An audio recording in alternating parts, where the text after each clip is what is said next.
Today was some cool shit. I was running up to the observatory and as I am wont to do on Sundays.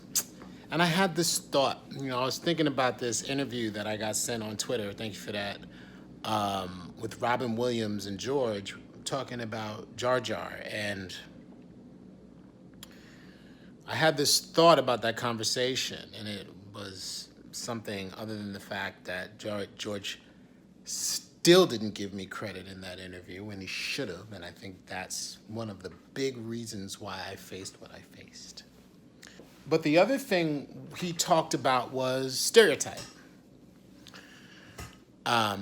And something to the effect of we are comfortable with the stereotypes that we're used to. We're comfortable with the stereotypes that we know.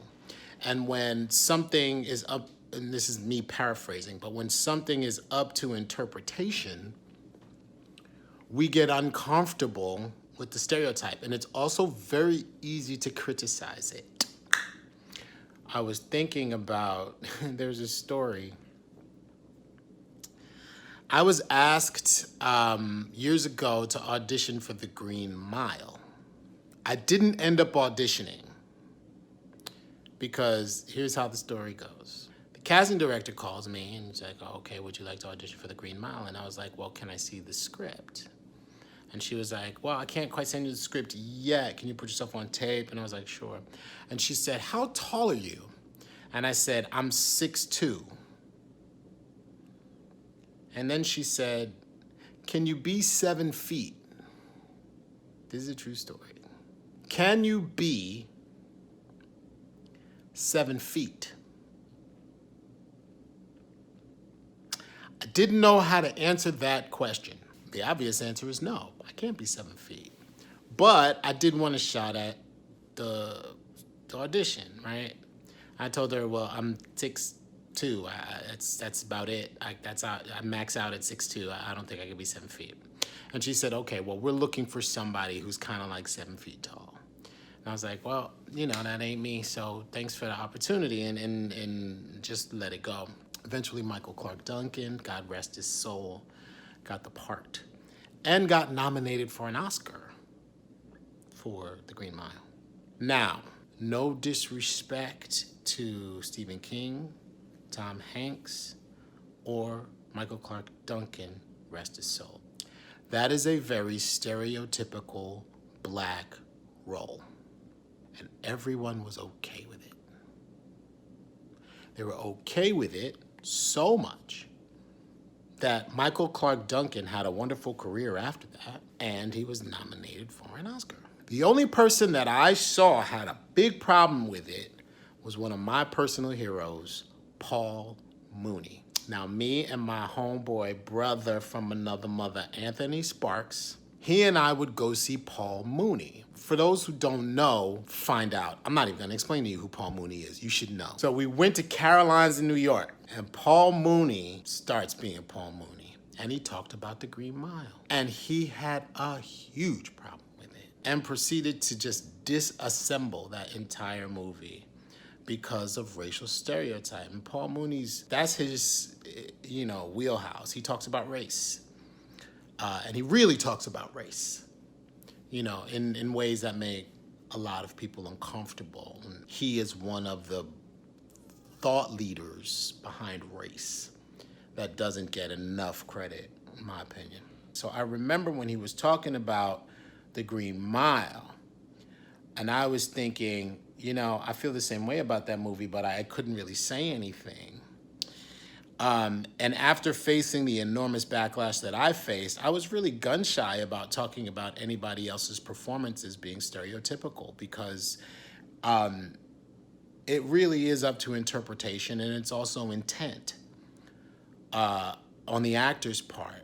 But the critics loved The Green Mile because it was a stereotype that they are comfortable with, and it's a stereotype that they know. And George, in that interview with Robin Williams, said two things. He said the media hated Jar Jar, And the Uber fans hated Jar Jar, and both of those things were true. And then he talks about how the media hated Yoda, and the media hated 3PO, and the media hated Ewoks. All of those things are true, too. But Frank Oz was Yoda, Anthony Daniels was 3PO, and Warwick Davis was the Ewok. He was Wicked, right? All of those people got support after their criticism. Warwick went on to do Willow. Frank Oz was Frank Oz. He didn't need nobody. And Anthony Daniels just is still playing C-3PO. I, on the other hand, went back to Brooklyn. The problem is, because the perception of Jar Jar is all animation, that there wasn't a human being behind him, it's very easy to misinterpret that as stereotype, right? Because you do not see a black man. And it is not human, therefore, the treatment of him was inhumane. So when I try to explain where I was and what I was doing as Jar Jar Binks, no one believed me. People still don't believe me. Even to this day, they don't believe me. And the treatment I got was so brutal and inhumane because no one thought that there was a human being behind Jar Jar. And that's because George didn't say anything. There's just bits and bobs, drips and drabs of the fact that there was a human being in there, but there was no real substantial acknowledgement. They even animated the DVD extras. They did. And the other thing I talked about was risk and chances. I took a big risk going this way, taking this path, because black men don't get a lot of chances. It's a very difficult world for black men to be an actor. And I want to do work that is challenging, that is interesting, that is smart, that is fun, that is envelope pushing. It's challenging to do, you know? We're not seen to have the talent or intelligence to be able to pull things off in a way that garners dollars. Let's really, really be honest here. Everyone is looking for mass market dollars. They're looking for big money. And it's very difficult to bank on black men to do that because the belief is, because we are not the majority of this country, it's an easier sell to sell the majority. That's not how this business works. However, the perception of this business is that's how it works. So subsequently, and I've said this before, there isn't a lot for black men to do. And because there isn't a lot for black men to do, saying I want to be an actor, I want to be a writer, I want to be a director, is a very risky choice for a black man because you don't get a lot of chances. And when the chances happen, you got to take that chance and achieve.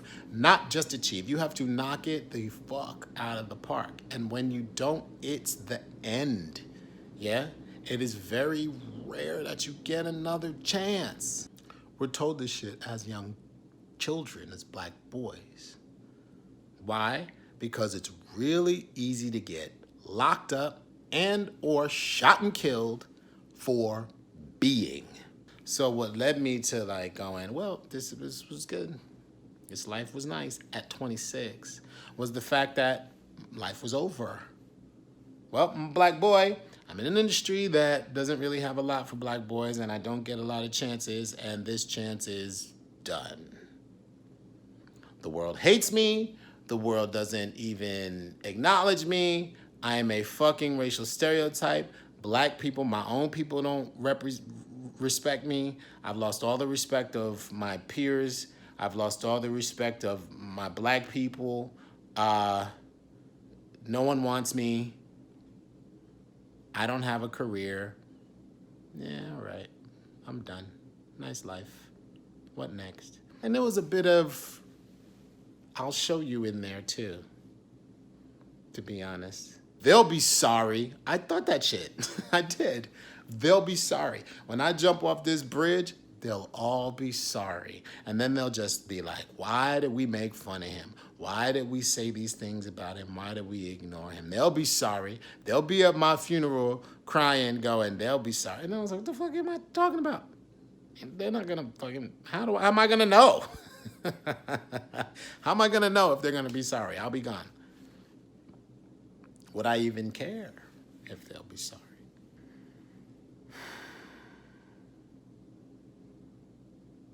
I don't want my life to be about the footnote. I spent a lot of time thinking I didn't want to live because I didn't want to live with this. I didn't want to live with this stigma of this character following me. And it's followed me everywhere, and it's been so hard. I went from ubiquity to obscurity in a short amount of time. I always project this thing of having it together. I think a lot and I come up with a lot of answers for things, right? I love figuring things out. I love strategy. But the thing that happens when you have this perception of always having things together is people don't think you need help. And I needed help.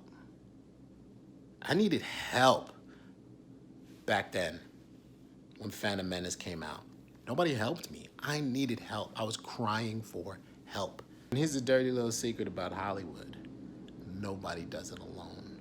I don't care how prolific, how likable, how lovable, how wonderful, how delicate genius you might seem. No one does it alone. Nobody. Everybody needs help. Everybody needs help. And when people say help, you gotta help them, man. They need it. It's hard to ask for help. I'm awful at it. And I didn't say it. I didn't say it. Not like, you know why I didn't say it? Because I didn't believe anybody was going to come through.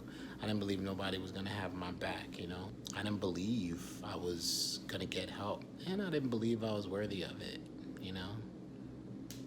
That's why I'll show you. I'll show all of y'all what you did to me.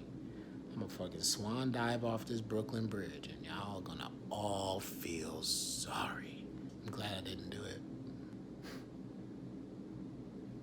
I'm glad I'm here.